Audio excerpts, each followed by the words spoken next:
Namaskar everyone. One of my sadhaka friends who's lived for 20 plus years in Tiruvannamalai and done his sadhana dedicatedly in that sacred environment, and he talks about the many yogis who've spent time there and all the various activities that can be done to connect with the mountain, feel its presence. He also shares his own experience and many more details. Just note that this is an audio conversation and I've added a lot of visual footage of whatever Arunachala footage that I had, and thankfully I had quite a bit of footage so far. But don't expect the visual footage to take you through the story, because it is just a filler. All of that visual content is just to give you some kind of a visual, but you can focus on the audio footage. And also note that this is like a sadhaka talking to another sadhaka. So you know how it is now, the mainstream content even on YouTube and in movies and entertainment, it's always about emotional triggers and it's very dramatic and a little bit overhyped. So this is not like that. This is like a plain simple conversation from a sadhaka to sadhaka. So take a step back and just sit down, relax, and just listen to it. That would be my suggestion. Thanks.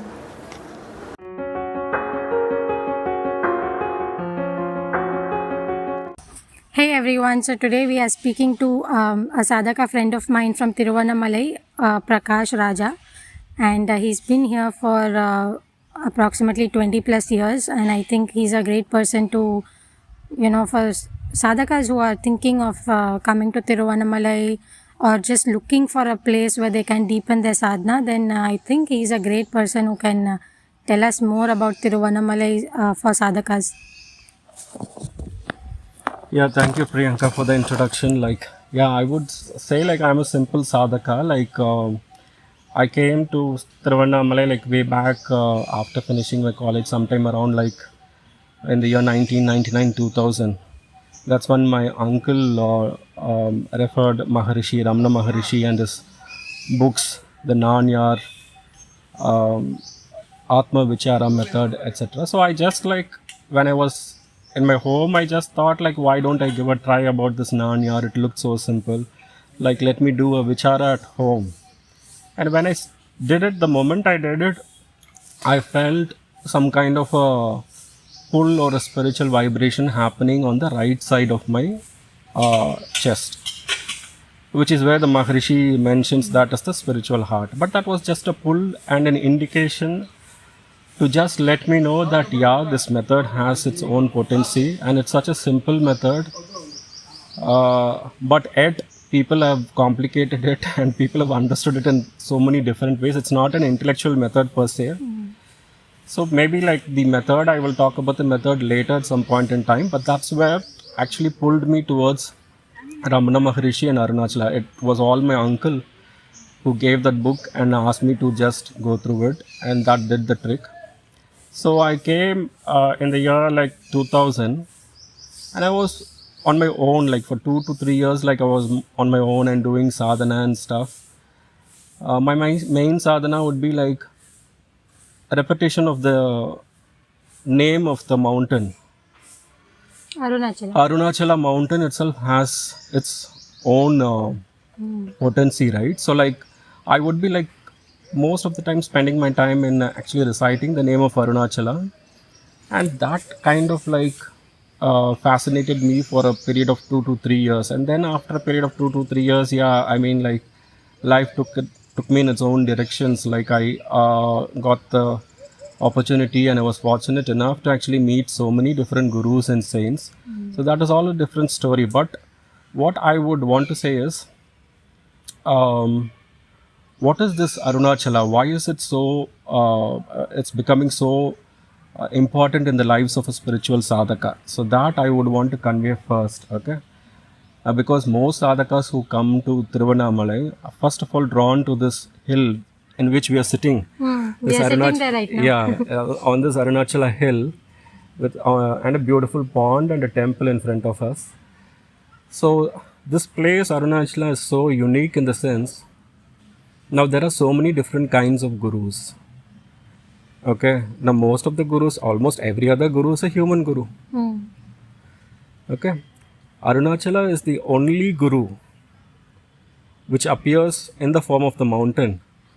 That's the uniqueness of Arunachala. And it's a guru which is there for, I mean, like how many ages I don't know, because historically also we don't know like what's the age of Arunachala. Probably, I mean, people who actually the geological people who did this kind of a study on Arunachala rocks, they say it's around 2.5 2.6 billion years old. It's one of the oldest. It is It's one of the oldest on the planet. Yeah. That research has been done, which is very amazing. Yeah, it is almost like 2.5 billion years old. So like this guru actually is living I mean, it is an eternal, we can call this as an eternal guru. Yeah. And such is the power of Arunachala. Like, people can choose Arunachala itself as their own guru and have satsang with Arunachala. Satsang with Arunachala is one of the best and potent ways of improving your spiritual life. Okay, of course, I mean, apart from the spiritual life, whatever daily duties you have, like you need to go to office, you need to work, you need to take care of your wife, husband, or your parents, or you need to take care of yourself, because nowadays, I mean, we get so many issues, like be it like financial thing or your own health stuff. So you need to take care of that. Then you have children. So go through the life, I mean, as it actually like is destined for oneself, because each one is different. Everybody need not actually renounce everything and come and do sadhana. Sadhana can be like, practically speaking, there are many people who have led a normal householder life, or even people who have not led a householder life, have done the normal work, normal jobs, and yet continue with the sadhana. What matters is, what I found is practically working is, people who are like consistent enough in sadhana. People who are very consistent in the sadhana for a period of time, they definitely, I've seen them achieving a kind of a very good progress in spiritual life. Not only that, I've also found that those people becoming yogis. I've known people who like live a normal married life, but all they did was 30-40 years of sadhana. It can be mantra japa, it can be pranayama, or both combined together, or it can be love for God or guru. Any kind of a path you choose, any path is okay. So what I'm trying to say is, spirituality is accessible to all, whether you are a renunciate, or you are a householder, or you are somebody who doesn't fall into any of these categories, a normal person who just like who likes just doing any kind of work, but not interested in family, not interested in others, kind of renunciation or stuff like that. So it is accessible to everybody. And for such sadhakas, I'm talking only about sadhakas who are inclined to spirituality. I'm not talking here about people who come to Arunachala to get some kind of a material benefit. That's a different story altogether. Okay, that people can do the association with Arunachala in the ways they want. That is also possible. I mean, like, that would also work, may work. Okay, but here the topic which I'm focusing on is more about a sadhaka's life, and to begin with, I'm beginning with the satsang with Arunachala. Why is Arunachala so, how can some people may ask, it's just a mountain. I mean, there are so many mountains. How can a mountain actually like make you progress spiritually? Even when like advanced yogis, when we go and sit in front of them, or jnanis, whom we consider they have achieved the greatest heights, we are not able to progress much immediately when they sit in the presence. How can a mountain do all this is the question they ask. To which I would like to quote many examples or many references in scriptures which were written by the saints who have continuously associated with Arunachala, including our own Maharishi. Okay, if you look back into the past, right, like maybe like 1200, 1300 to 500 years old past of history of this mountain, the Saivite saints of Tamil Nadu, namely like Tirunana Samandar, Upper Manivasagar, or otherwise known as Manika Vasagar, and Sundaramurti Nayanar. Upper is otherwise, Upper is an elderly person. Okay, so Jnana Samandar was a very young kid, and he used to refer to him as Upper like that. Upper is, actual name of Upper is Tirunavukarasar. Okay. All these four poets, these are very staunch Shaivite devotees. Okay, they have sung a good number of hymns on Arunachala. One thing which strikes me a lot about Arunachala, one of the hymns that strikes me a lot about Arunachala is what Trinyana Sambandhar has actually given us. These are just two words. I mean, he just calls Arunachala as Jnana Tiral. Jnana Tiral meaning it's a dense mass of jnana. So it's not just a mere rock or a mountain we are seeing here. It's like a mass of jnana. What is jnana? It's a mass of wisdom, spiritual wisdom that is accumulated in the form of a huge mountain. So that is the potency of Arunachala. To give other examples, I would say like many other saints like Guru Namasivaya or Guhai Namasivaya, most of them were from Karnataka. So they came and they lived their lives in some of the caves here. They know the value of like meditating sitting on Arunachala and meditating. They spend the whole lives here and they've become yogis. A lot of these people become Kshetra yogis in Arunachala. No? They just come, they never leave. They never and leave. Ramana Maharshi was the exact example. He just came, he simply left everything and he didn't leave. And for how long? Like he came when he was almost in his 20s. Yeah.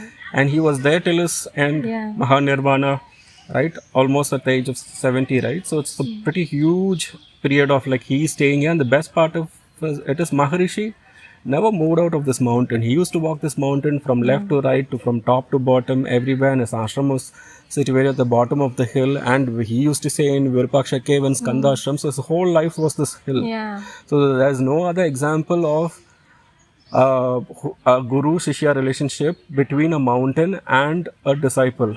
So that example, I mean, Maharishi is the best example for that, and Arunachala is the best example of a divine eternal guru, which has bestowed all the grace upon the Maharishi. Okay.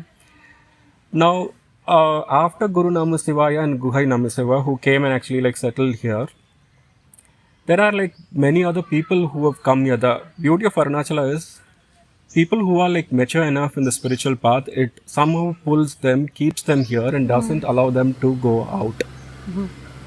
Yogi Ram Surat Kumar, another example. Sheshadri Swami, Mukupadi Siddhar was a good example. Ramana Maharishi. There are like Arunachalam is the only example where he was born and brought up in Tiruvannamalai and he lived here. But after a period, he was a Muruga Bhakta, so he roamed all over Tamil Nadu, okay, all the like Kartikeya Stalas. And there would be so many nameless, no? So many nameless. Yeah, but almost everybody whom I'm thinking about it, almost everybody was pulled here from outside. Oh, I understand. They are not locals. They were not locals. So that and people who were not locals who were not near the vicinity of Arunachala. For example, those 4 Shaivite signs, they never came inside Arunachala. They never came to Tiruvannamalai. They stayed few kilometers away from Tiruvannamalai, saw the mountain, sang the mountain and left. Because they might have known that if they come here, sit here, they might settle. They need to settle here and they might have known that their destiny is something different. Yeah. So the power of Arunachala is so strong, only mature devotees can understand that. Okay. Now, how is Arunachala helping spiritual people? That I want to convey. See, there are like various ways one can associate with Arunachala. One easy way to for Arunachala to associate with Arunachala is Giri Pradakshina, or as they call Girivalam. Okay, it's a circumambulation of the hill, 14-kilometer hill. Which is a pleasant kind of walking. I would suggest, normally if people do it in the non-traffic times, like practically speaking, like somewhere early in the morning, you get up around like 3 o'clock or something like that, take a good bath, like a cold bath is always good. And then like, say around like 3:34, you just do your walk around the Arunachala where, like you literally do not find any cars or vehicles or anything, it's not noisy. You are at your own, or if you feel like you want a company, go with like 4 or 5 people. Like some women may want to go with a company of 4 or 5 people early morning or in the midnight. So that is also advisable. So when you do that, what happens is it's almost a 2.5 to 3 hours kind of a walk around Arunachala. You will definitely, after a period of time of continuous association and continuous pradakshina around the hill, you would feel a sense of calm somehow emanating within yourself. Your thoughts actually, at least on that particular day, one can feel the thoughts subsiding and the entire day goes into a state wherein you are so satisfied and fulfilled.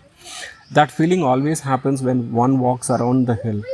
So that is one way of satsang with a guru called Arunachala. This is like possible for everyone. Another best way of associating, this is told n number of times by Ramana Maharshi to most of his disciples. Anybody would ask like, can I do, even mature devotees, very advanced sadhakas of Maharishi. Maharishi is a very good, he is in a very good state of jnana. Now there are many disciples who have benefited being in the presence of Maharishi and who have like become like very advanced. Even for those advanced people, they would ask Maharishi like, what can we do? And he would still suggest go and do Giri Pradakshina. So that is the He kind. himself kept doing. He also did He it. himself kept doing Giri Pradakshina. Yeah, As much he could. exactly. So like that is the kind of the power of Arunachala. You may not, some people may not feel it initially, but continuous association with Arunachala in the form of Giri Pradakshina gradually would put you into a state of less and less thoughts and more calm inside. That I myself have personally experienced many a times when I was with my gurus, different gurus, and going around Arunachala. There would be times where there would not be any thought, but love, only love for Arunachala will be there. And when that love naturally flows from a sadhaka to Arunachala, Arunachala would amplify it many times and give it back to you. That is when the real satsang happens. The satsang is nothing but your thoughts are coming down and a kind of a love actually like comes where, it comes from within you. That's not the normal human love or the human compassion. It goes into a state of a divine love, which is something different from the normal compassion which we have for humans or animals or the plant kingdom, something like that. You can sense the difference. It'll be of a different energy level altogether. It will be so pure light, and that love, when you start giving, it amplifies. And then because of that amplification, your association with the inner Arunachala is actually inside you only, right? Outside it's represented in the form of a mountain, but inside you is the real Arunachala. So you are loving your own self, which is present as the substratum of the entire universe, which is what is Arunachala in the form of a mountain. So that love develops naturally. And when with that love you go and meet different saints, again the amplification process becomes bigger and bigger, such that you should be capable enough to actually absorb that grace. So there would be a point in life where the amount of grace that comes in different directions, if you are like put into that kind of a state where you have developed a love, divine love for the Guru or Arunachala, okay, or your inner self, naturally you will find wherever you go, location doesn't matter, there would be some guru or some, you will think that this is a normal householder who is living a normal life, but that person would have been an advanced yogi living in a house next to you. She or he may come and help you.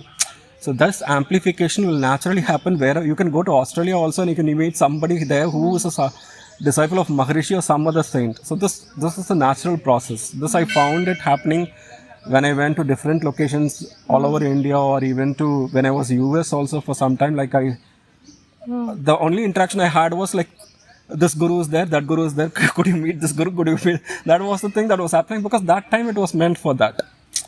I think we also attract that like-minded people, and inevitably. Exactly, because you are vibrating at a different frequency. That's how. So naturally, that frequency would put you in that kind of an environment wherever you go. Otherwise, why would you go to somewhere like in USA? I mean, instead of going to Las Vegas or to somewhere, you end up going and meeting some gurus also there, right? So that's the thing. So coming back again to Arunachala, so one way I clearly explained is Giri Pradakshina. So do it in the night period. Do not do it during daytime because summer here is really horrible. It's definitely a tough time in Tiruvannamalai. I'm not belittling this town per se, but that's the practical reality. I mean, you can't actually go in a humid summer and then sweat and otherwise you have to be very prepared. Yeah, very prepared. You really need to be prepared because you might simply fall sick or you will completely dehydrate yourself and it will not be a good experience. Of course, it will be spiritually elevating, but why do you want to actually like force yourself to that kind of a little suffering, and then you can do it in a very relaxed way. Anyways, at the end of the day, you are going to suffer when you enter the spiritual path. because there will be some element of suffering definitely that is going to be there. So why do you want to go through all this also? So be practical. I mean, enjoy the nice weather in the night. After 10, 11 is good, or early morning like 4 is also 3, 4 is But good. especially for solo women, it's not very safe. So please go in groups. Yeah. Even men, I think you can maybe go in groups. You or can alone go they in can groups, yeah. You can go in groups, but nowadays I'm not here anything because everything is like lighted up. Earlier situation was different. The road is good. No, and I think other sadhakas are there. So if they are there, you can go on your own also. But just be a little careful about the safety. Just because it's a spiritual place, don't simply think it will be safe. It's not. Yeah. There are problems. Problems also there. So like it's better like you go with like 4 or 5 people. That's what I told earlier also. Like if you're a woman, it's okay. If you're going in the night, you just go with 4 or 5 people like that. Company. That's better. Another way, so this is one way of associating with Arunachala. The more you associate, the more you feel the inner calm and peace. Another way of associating with Arunachala, which I find it to be equally potent, or sometimes for me personally, I find it to be more potent than Girivalam, walking on Arunachala. Beautiful small paths to walk, like to trek, something like that. When you do it barefooted, you're directly touching this hill. You're touching your guru physically. So this mountain is already vibrating at one of the highest or best possible frequencies, because this is called Jnana mountain. Okay, so you are actually sitting on the mountain or touching the hill and walking. You will feel a certain sense of like you being grounded more than when you walk barefoot on a earth. When you walk on Arunachala, you can definitely feel like suddenly, I mean, it's giving you a sense of inner calm. That people may notice the more they walk on Arunachala, definitely they feel like, I've seen people who have like, do not want to name. Like we have known examples where people used to walk early morning like every day for 5 years, 10 years, 15, 20 years on this hill. Okay. And we can definitely see that the kind of quietude and calmness that they have developed inside is tremendous. So that is another beautiful way of, and walking you can do early morning like around 5:30 and come back around like 6:37. I mean the weather is pleasant, and nowadays you have lot of trees. When I came here 20 years back, it was like a dry deserted red mountain. It's like a red hill. Yeah. And now after this afforestation dive and this and that, like you see like lot of trees here, like wonderful trees. So you can do a pleasant walk in the morning. That itself is a very good satsang for you. So when you say walking on the mountain, one is the path. One is the Skandashram path, where you take the path from that would be the best path I would suggest, because some paths may not be that, not about safety. Morning only you're working and people are going to be there. It's nothing to do with safety. Sometimes it may not be that clean also. Sometimes there will be like small houses nearby, you may hear some noises. But the Skandashram path, which is like behind the Ramana Maharishi ashram, you can just take enter the gate, the backside gate of Ramana Maharishi ashram, or behind Ramana ashram before Seshadri ashram, there is a route which you just take. It will take you to this hill, okay, the bottom of the hill. From there you can start your Skandashram path. But also safety in the sense, don't stray off the path. That is told. Yeah. They Don't do stray warn off us the even in path. Ramana Ashramam, especially to the women, solo women, they tell us not to stray off the path. Don't stray off the path, like just the normal path you take. Normal path, anyways, you will find lot of people actually going by the normal path. Early morning, 5 o'clock also I used to see many people, so there's nothing wrong with it. But yes, of course, you don't stray off the path, and also like you're not supposed to go beyond Skandashram, because that is completely banned by the government. So you can't actually go beyond Skandashram to the top of the hill or something like that. You need necessary permissions to do that. I would suggest, you limit yourself to Skandashram path. That itself is a good 30-45 minutes walk. And you have Skandashramam and Virupaksha on it, which are very powerful places. So it's a great... So basically, like you do this kind of a walk whenever you come to Arunachala. If you live in Arunachala, try to do it almost like every other day. This is one of the best satsangs I would recommend. On how to associate with Arunachala. The third possible way is like there are many caves here which were energized by n number of saints. Guru Namasivaya, Guhai Namasivaya, Ramana Maharishi, so many other saints, they all lived. Ramana Maharishi, for example, he lived for 2 or 3 decades in Virupaksha cave and Skanda ashram. So like look at the sanctity of that particular cave, those 2 caves. And his mother also was an advanced yogi, because after coming and being with him, she was a sadhaka and she herself was a big yogi. And I mean, big in the sense she was advanced. There is nothing called a big yogi or a big jnani or a small nothing like that. Everybody, even whether you are human or a yogi or jnani, within everybody there is the self. So there is nothing like somebody is big or small. Just to put some words, I'm using want of words. I'm using all these terms. Okay. Now she was also living next to him in Skandashram, and I believe, I mean, she passed away. In Skandashram. Yeah, in Skandashram. So that place where she passed away, the mother's place where she used to live, that is also very, very, very energetic. That I personally experienced. You just go and sit there and do your meditation, whatever kind of meditation you like. Just do there. It's very powerful, very helpful and practical. Same as the case with Virupaksha. Virupaksha is even more. Yeah. The presence is even more strong, like in Virupaksha. So you can feel it. So I mean, like, these three ways are the best ways of associating with Arunachala. Of course, other than those, there are n number of ways. People say, saints say, just by looking at the hill itself is like Satsang. So you can sit in your house wherever you are in the Tiruvannamalai. Just look at this hill. Looking at the hill itself, like continuously focusing only on the hill itself. Because many times when I walk from, like, say, Yogi Ram Srutkumar Ashram and come, when I look at the hill, I'll feel like there is a gigantic mass of magnet that is sitting right in front of us. It will literally feel like a big magnet that is present, and it is like constantly kind of like it has pulled you and holding you. So you will feel like it is a magnet present in front of you. So that kind of an association you will get with Usually Arunachala. in whichever homestay hotel you are staying, the terrace has been prepared because everybody does want to have a good darshan of Arunachala. So they would even put benches and all on the terrace. So that is one way to actually get the full view. The other is there are some rooms and all with Arunachala view itself. So if you can get that accommodation, then that is of course a very fantastic thing. There are some cafes where you get the hill view, so you can sit while having your food also see. And there may be spots like on Girivalam, I think some spots are there. Girivalam, wherever you go, like you can sit and like you can look at Arunachala. Like, and even from Ramanashram, there you can see the peak of the mountain. So there also you can, once we do the darshan in the various halls and temple, we also come and do darshan of. You will see everyone doing it. So these are few places to actually do the darshan. Yeah. I mean, yeah, there are so many places. I mean, you figure out your own place to actually sit and actually like look at Arunachala. Yeah. Or in case like you feel like, okay, like it's very difficult for me to come and be with Arunachala every now and then. The simple sadhana is just repeat the name of Arunachala.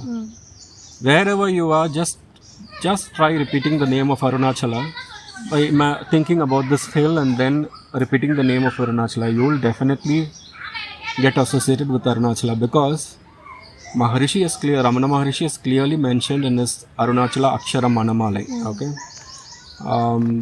there he clearly mentions that whoever actually like just recites the name of Arunachala, it has the potency to slowly actually remove the thoughts of that particular devotee, and gradually it will pull you to a state where your identification with that of the body, that you are the body, is completely removed, and you are put into your own identification, that is your inner self. So that is the power of Arunachala, which Maharishi himself has clearly conveyed. In his poems, right?